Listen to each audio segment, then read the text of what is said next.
So Conrad wrote down some of the toasts for us to help him read, and we haven't seen them ahead of time, but we're just gonna kind of go with it. So there's some rumors going around that COVID vaccine causes infertility. Pat already got a vasectomy, but I guess the government decided they just couldn't take any chances. What does that mean?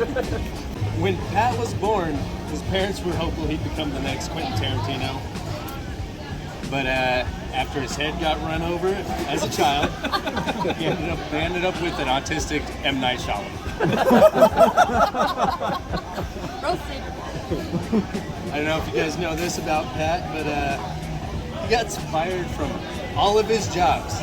He got fired from a popsicle factory.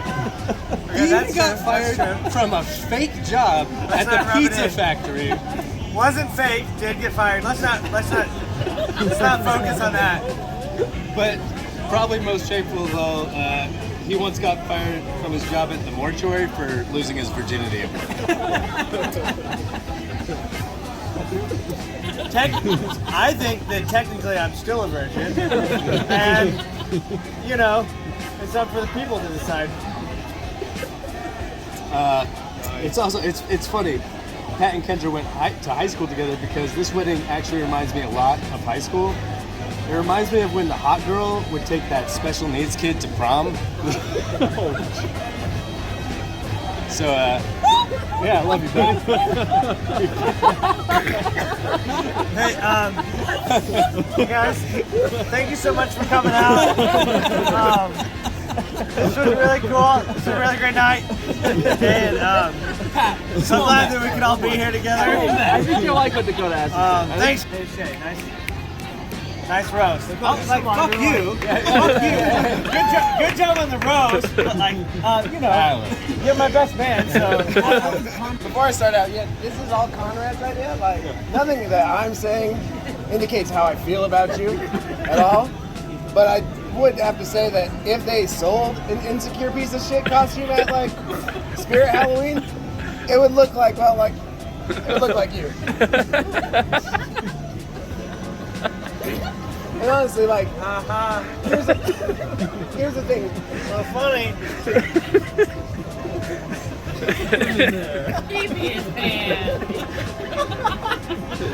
Sorry, where were you? So you know how Shrek's your favorite? I can take a joke, you guys. I can take a joke. You know how Shrek's your favorite movie? Love it. Well, so if Pat was a Shrek character, he'd be Lord Farquaad. He thinks he'd be Shrek, but we all know that ogres have layers. And Pat's only layer is being fucking stupid. You know what? Fuck me.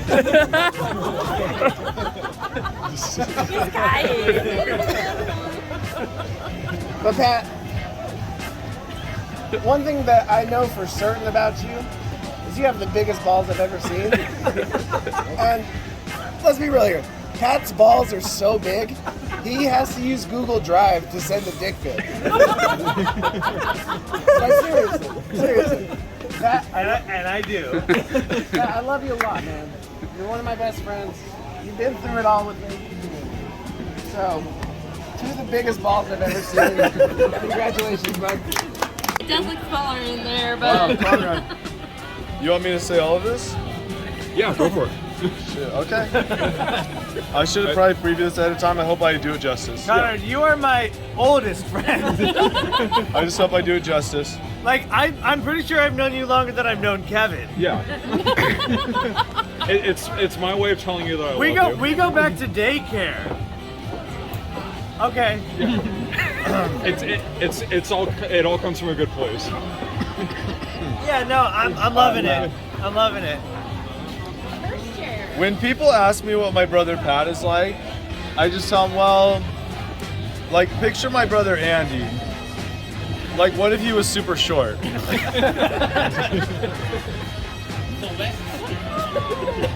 One thing you may not know about Pat is that he's actually almost died dozens of times throughout his life. He's kind of famous for it. So, one time he choked on like butter and jelly peanut butter and jelly sandwich that I gave him when he was a baby.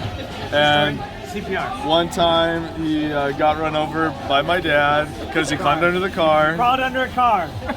Peaches. And once we were rock climbing, and I ran out of rope while I was lowering him down without realizing it, and I barely caught it in time. And then he totaled my car in Mexico, and we rolled, but we survived. It was your car, so I feel like that one's on you. And then, like, most recently, like, he had a heart surgery, pretty serious, and it's just always seemed to like no matter what we've thrown at, I mean, no matter like what life has thrown at Pat, like he somehow just always gets through it, you know. And like my family's always said, like I've heard my parents say, like, wow, like God must have like a really important reason for like having Pat on Earth. Next card.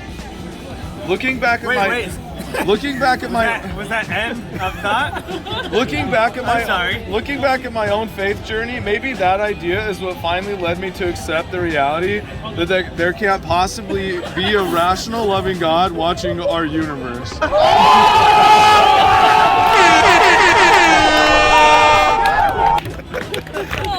shit. How do you guys feel about water to the face? Finish your speech though. Okay, sorry, I'll finish, Connor. Hey, I know our family can't be here tonight, like due to like the fact that you've kept this a secret from them and like kind of concealed it in a deception.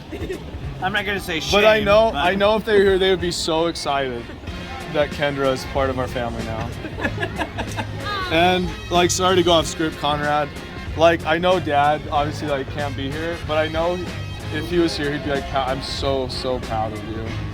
And like the reason I know that is like when he was on his deathbed, he like told me he's like my greatest joy in my life is my children. He's like my first boy Andy was like my pride and joy, and Erica has like such a wonderful family, and Lori has been through so much, and like Kevin, I'm so proud of you and like the strong, confident man you've become.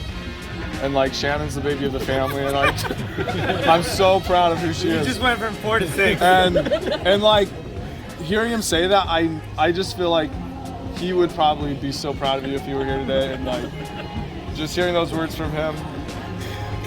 And then he closed his eyes and he died. And I think he'd probably feel the same way if you were here today. So I love you, and I am so proud of you. Thank you, bro. And happy wedding.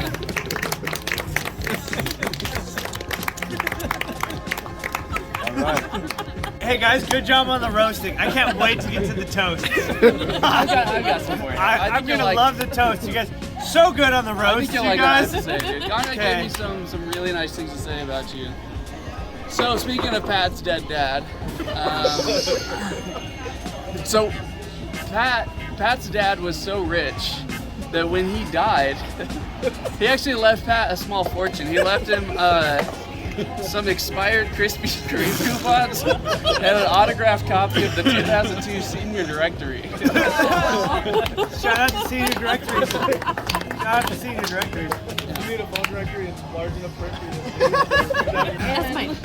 Okay, so a fun fact about Pat, I don't know if you actually know this, but a fun fact about Pat is that he's the only person that I've ever met who simultaneously looks like the before picture from a workout supplement ad and the after picture of an anti-drug campaign.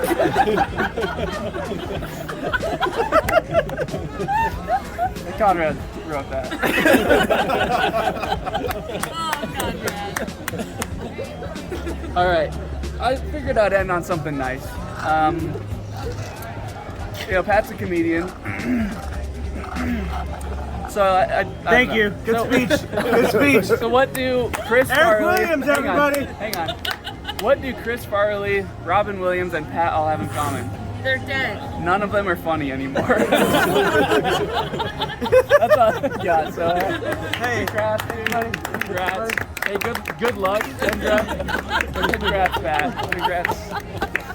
Conrad, before you go, I do have one thing. I know it's been kind of all about Pat. Kendra, my family's so, I'm sure will be so happy when they find out When you're they a know. part of our family. And like, I just know like some people, like your wedding night can be intimidating. I'm telling you, like, you have nothing to be afraid of.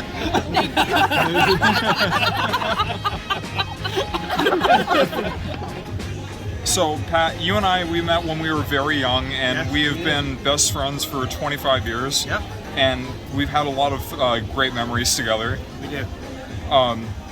We've had so many countless memories staying up late, playing video games, watching cartoons. I remember when he slept over at my place, we were staying up way too late watching cartoons. My dad woke up, we thought he was going to be upset, but he said that it'd be okay to stay up late as long as we kept it down, and I remember we thought it was the best thing ever.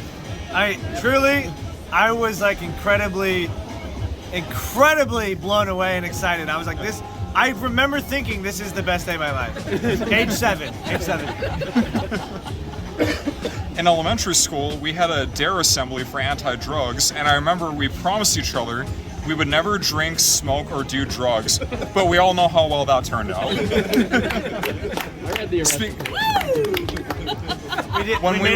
made a club after school. When we were young, we actually tried to smoke cinnamon sticks to try and get high off of it. I don't think it worked. You did. A little bit. I had a buzz going. And I remember getting high for the first time at Shay's apartment and you were there, and going out and getting Big Daddy's pizza and just having a great time. I remember that as well. We've had a lot of fun trips. We've gone to San Diego for the Must Bus. We went up to your cabin. Again, we did mushrooms up there. You did. I did too, but it wasn't the same time. You did, I did, we did. And also, when we were in the San Diego trip, we went and saw the football game, and that guy totally just like photobombed us by whipping his cock out. But dude, honestly, like, congratulations on your marriage. Megan and I were all so happy for you, and we're happy to be here and celebrate this with you. And we wish you nothing but the best, dude. Buddy.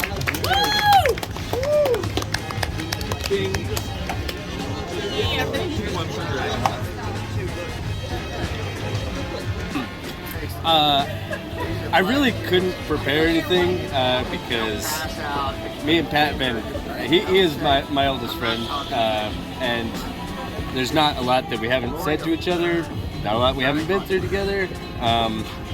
But one thing I did want to let you know is you're the guy who taught me how to be a good person. You changed my life in a lot of ways. You've been, we. Not true. That's not true. No, like He taught me how to be a good person. You're literally my idol. No, like honestly, like I again didn't prepare a lot, but I didn't really have a real moral compass until I met you, and I saw the way you treated people, and just even people who were real big dicks to you, including our entire group of friends, myself included. Dakota, George, Conrad, and Kevin. and you've never shown anything but love for us, and I just love you, man. Yeah, man, I love you. That's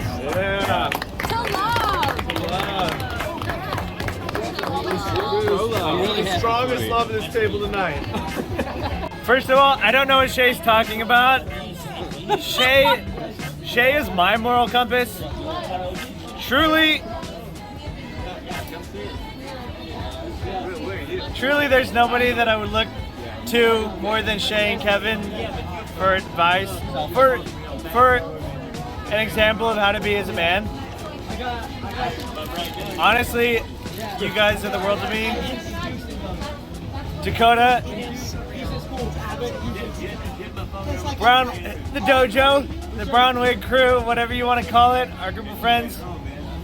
Everybody wanted to be George's best friend, and I think that with George, everybody feels like they are George's best friend. but somehow you are. And I don't know why. Like, yeah, you're kind of funny. Yeah, you're kind of a chill guy. You're kind of cool, I guess. But everybody is jealous that you're George's best friend. George, I remember the day that we went from you went from being a guy I know to a guy that I considered a close friend.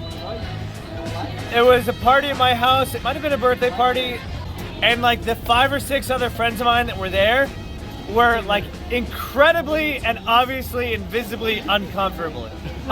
They were all like, we're just at a birthday party. But me and George were not fazed at all. Because we're like domestic violence, abuse, anger issues. Like, no, just a Tuesday night for us. Honestly, I just remember the look in your eyes. You looked over at me, and it was just the most casual shrug. Like, you were so chill, and we picked up the shards of broken gumballs, shattered gumballs, and you were eating them, and you were like, hey, still tastes pretty good. But honestly, I do remember that moment, and that was the moment that I was like, hey, this guy George, he's pretty cool. Conrad, you are my oldest friend. We go all the way back, and I mean, I have so many memories with you, from seeing Small Soldiers and Rugrats at the drive-in theater, to staying up all night at your house watching cartoons, to watching Snow Day twice in a row on Nickelodeon. And, you know, also a bunch of other memories. Too many. But love you so much. And Kevin, you're all right. All right. Kendra, I love these guys, and I love you, and you respect me.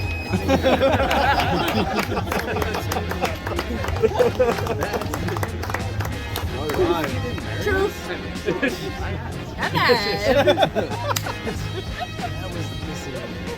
That was art. Oh, are you done? I'm done. Oh.